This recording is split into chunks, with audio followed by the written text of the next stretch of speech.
या बॅनर खाली आहे महाराष्ट्र सकल धोबी आरक्षण समन्वय समिती या नावाखाली संपूर्ण महाराष्ट्रातले धोबी बांधव, महाराष्ट्रातल्या संपूर्ण संघटना आपल्यासोबत एकत्र आलेल्या आहेत आणि या संघटना एकत्र येण्याचा उद्देश एकच आहे की या राज्यातल्या प्रत्येक धोबी बांधवाला, मग तो आपला तेलगू धोबी असेल, आपला बुंदेला धोबी असेल, आपला कनोजिया धोबी असेल, आपला मराठी धोबी असेल, आपल्याला प्रत्येकाला आपल्या आरक्षणाचा हक्क मिळाला पाहिजे.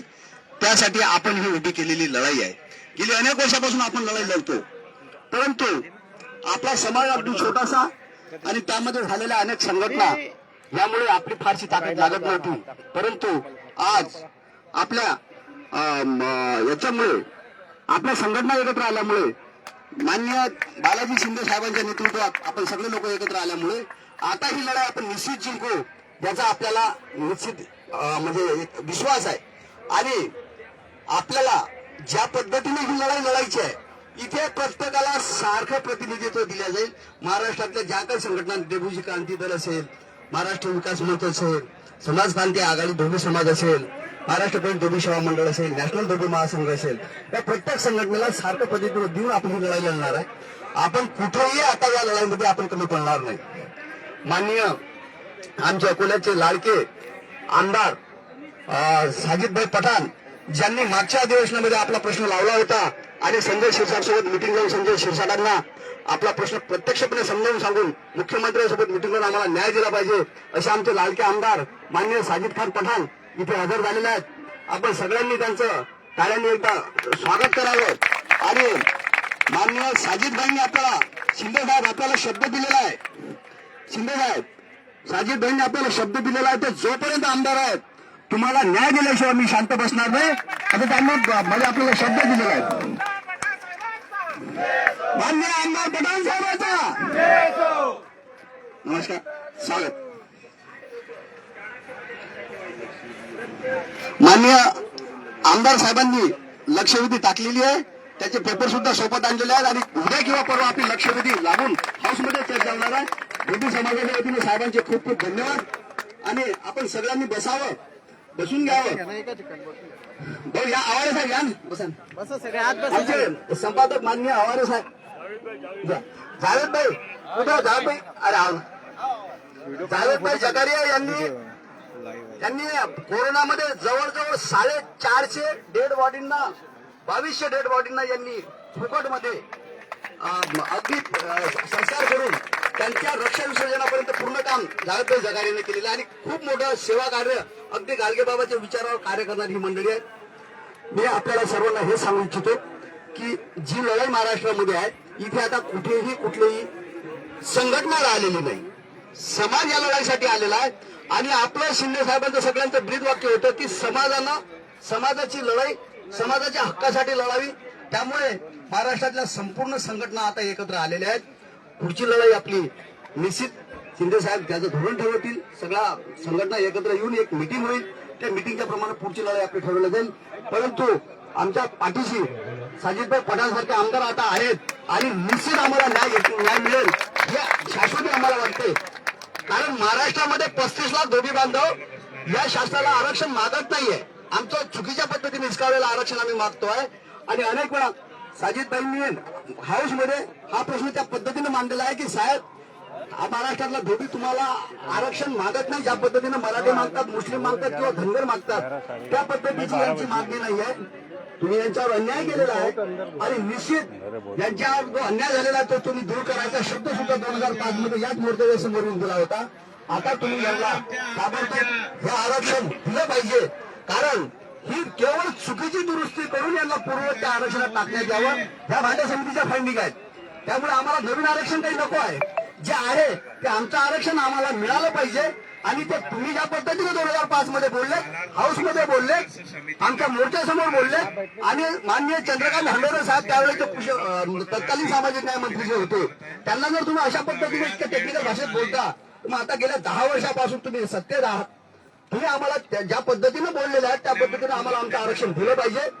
हे आम्ही मुख्यमंत्र्यांच्या समोर हे सुद्धा मानणार आहोत. आणि जोपर्यंत या समाजाला त्याचं संविधानिक हक्काचं आरक्षण मिळत नाही, तोपर्यंत महाराष्ट्रातला धोबी समाज आता चूप बसणार नाही. कारण ही जी लढाई आहे ही नेत्यांची लढाई नाही, ही समाजानं समाजाच्या हक्कासाठी उभी केलेली लढाई आहे.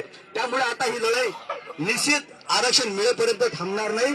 आणि या शासनाला जाब विचारतो, साजिदभाई माझी विनंती आहे की मराठा समाजाला रात्री 12 वाजता मंत्रालय उघडून विधानसभेचा हाऊस बोलवून जर जो संविधानामध्ये आरक्षण नसताना त्यांना देण्याचा प्रयत्न केला जातो, आमचा विरोध निश्चित नाही. परंतु जे संविधानिक आरक्षणामधून चुकीच्या पद्धतीने काढून गेल्या 60-60 वर्षापासून ज्या समाजावर इथे अन्याय होत आहे, त्या अन्यायाबद्दल तुम्ही वाचा फोडत नाही. तुम्ही सत्तेत नसताना तुम्ही जे बोलता की यांना दिलं पाहिजे, हे हक्काचं आहे, यांच्यावर अन्याय झालेला आहे, आणि खुर्चीवर बसल्यावर जर तुम्ही हे देत नसाल तर हा खरोखर आता तुम्ही त्याच्यापेक्षा जास्त अन्याय आमच्यावर करता, अशी आमची भावना आहे. माझं म्हणणं असं आहे की ज्या माणसाला वेळेवर जर न्याय मिळत नसेल, वकील साहब ये तुम्हारा कोर्ट का मानना है कि भाई देखो अगर देरी से न्याय मिलता होगा तो अन्याय से भी खराब है, और हम गए 60 साल से लढाई लढ रहे हैं. आता आम्ही हे थांबणार नाही. आम्हाला आमचं जे आरक्षण आहे ते आमच्या हक्काचं आम्हाला मिळावं, आणि शासनाने ही लढाई समजून घ्यावी, शासनानं मागणी सुद्धा समजून घ्यावी आणि त्या पद्धतीने कारवाई करावी, ही अपेक्षा आमची आहे. समाज बांधवांना मी एवढं सांगू इच्छितो की ही लढाई आपण ज्या पद्धतीने लढतोय, आपण सगळी मंडळी ही लढाई समजून घेतली पाहिजे. कुठल्याही संघटनेची, कुठल्याही गटाची लढाई नाहीये, ही लढाई समाजाची आहे. आणि समाजानं एकत्रितपणे महाराष्ट्रातल्या सकल धोबी समाजाची लढाई आहे. कोण काय करतो याचा आपल्याला घेणे देणे नाही, परंतु आपण समाजाचे देणे लागतो. आणि एक गोष्ट आपण सगळ्यांनी समजून घेतली पाहिजे, इथे जगामध्ये कुठेही माणूस कधीच मोठा होत नसते समाजापेक्षा. इथे समाज मोठा असतो, माणूस मोठा होत नाही. आणि माणसाला मोठं करणाराही हा समाज असतो, माणसाला लहान करणाराही समाज असतो. त्याच्यामुळे जी कोणती लढाई लढायची आहे त्या प्रत्येकाने समाजाचा लढाईत लढताना आपला हेतू शुद्ध ठेवावा आणि समाज डोळ्यासमोर ठेवावा, समाजाचं हित डोळ्यासमोर ठेवून ही लढाई लढावी, एवढीच तुम्हा सर्वांना विनंती करतो आणि थांबतो. आणि माननीय आमदार साहेबांना मी विनंती करतो की साहेब आम्हाला थोडंसं आपण मार्गदर्शन करावं, आणि हा हाऊसमध्ये जेव्हा चर्चेला प्रश्न येईल आमच्या 4-5 लोकांना गॅलरीमध्ये परमिशन द्यावी, एवढीच तुम्हाला विनंती करतो आणि थांबतो. जय हिंद, जय राजे बाबा.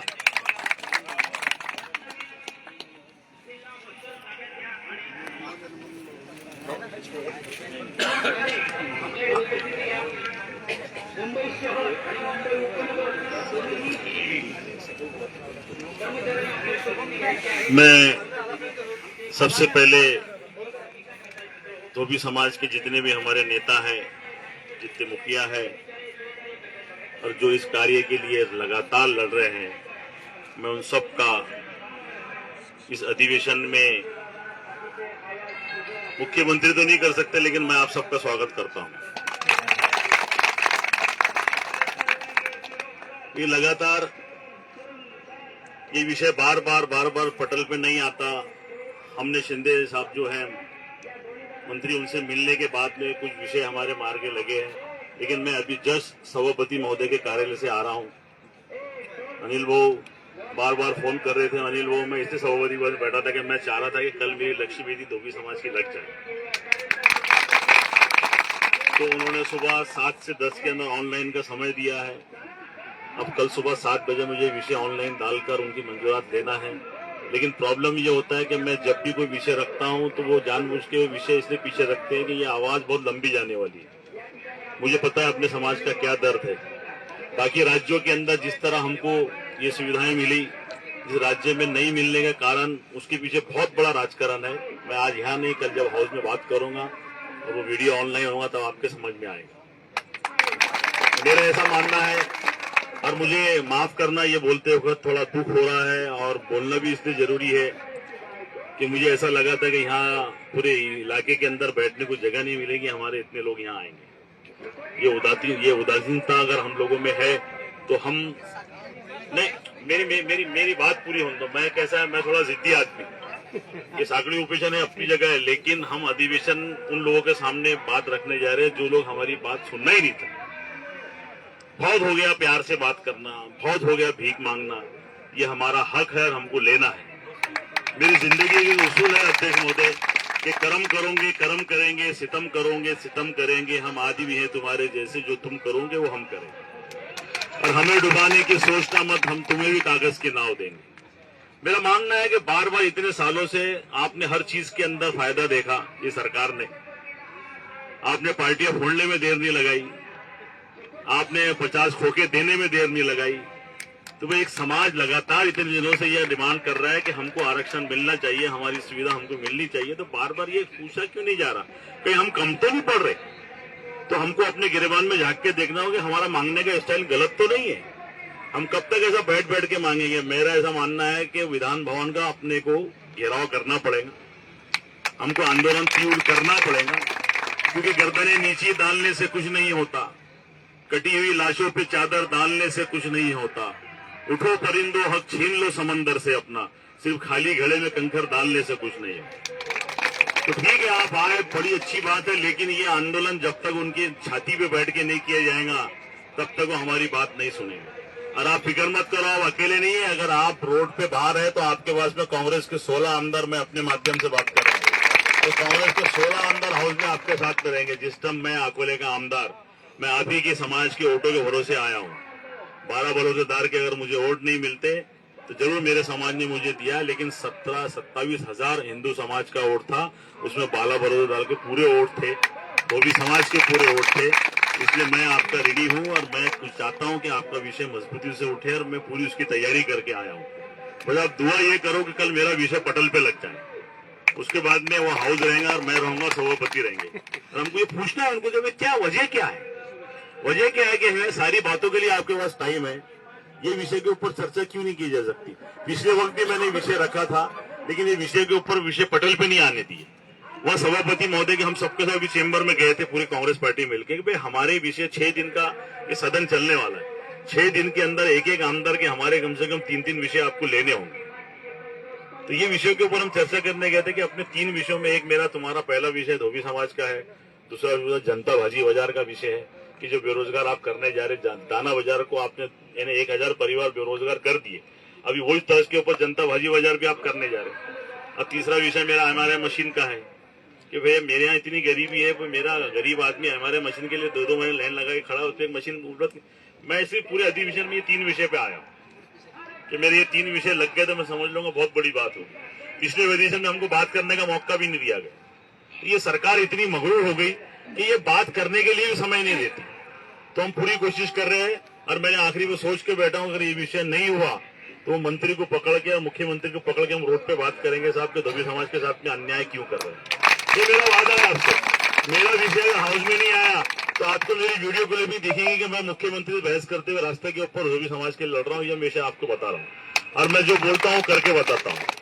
तो मैं आपके पूरे विषय, पूरे मिशन में आपके साथ में हूँ, और आप इस बात की जरा फिक्र मत करो कि हाउस में आपकी तरफ से बोलने वाला कोई नहीं है। मैं हूं और मेरी पार्टी के 16 आमदार आपकी बात रखें, मैं इस बात का आपको आश्वासन देता हूं।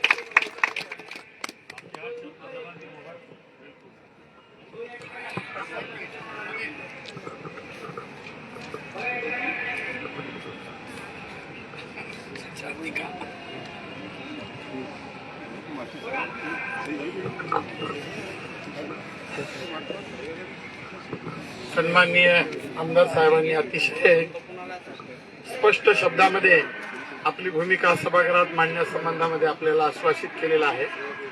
आणि या ठिकाणी महत्वाचा विषय असा आहे की अनुसूचित जातीच्या मुद्द्याला धरून आपण हा जो मुद्दा त्या ठिकाणी लक्षवेधी दिलेली आहे, परंतु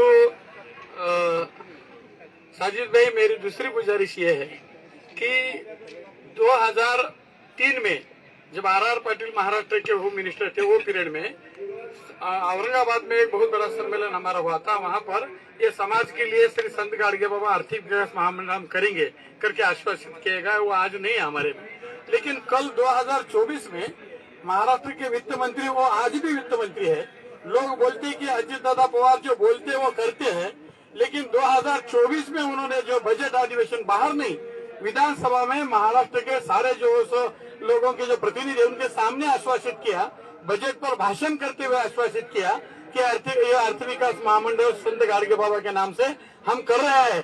और इतना बोलने के बाद उसके बाद 3-4 जो एसोसिएशन हो गए, अभी तक वो कार्यान्वित हुआ नहीं हुआ। मेरी आपको गुजारिश है कि ये अगर हो गया तो ये कार्यान्वित हो सकता है, क्योंकि इसके बारे में पूरे महाराष्ट्र का समाज हमारा पूरा बिगड़े वाला है।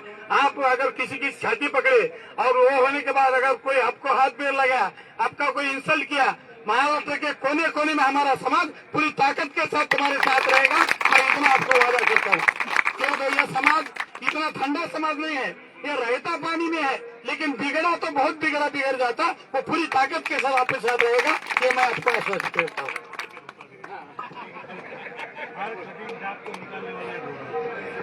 माननीय आमदार साहेबांचे खूप खूप धन्यवाद आणि मी शब्द देतो पठाण साहेब, महाराष्ट्रातला धोबी तुम्ही जेव्हा केव्हा मंत्र्याला अडवाल किंवा मंत्र्याशी बोलाल त्याच्या पहिले आम्ही तुमच्या सोबत राहू।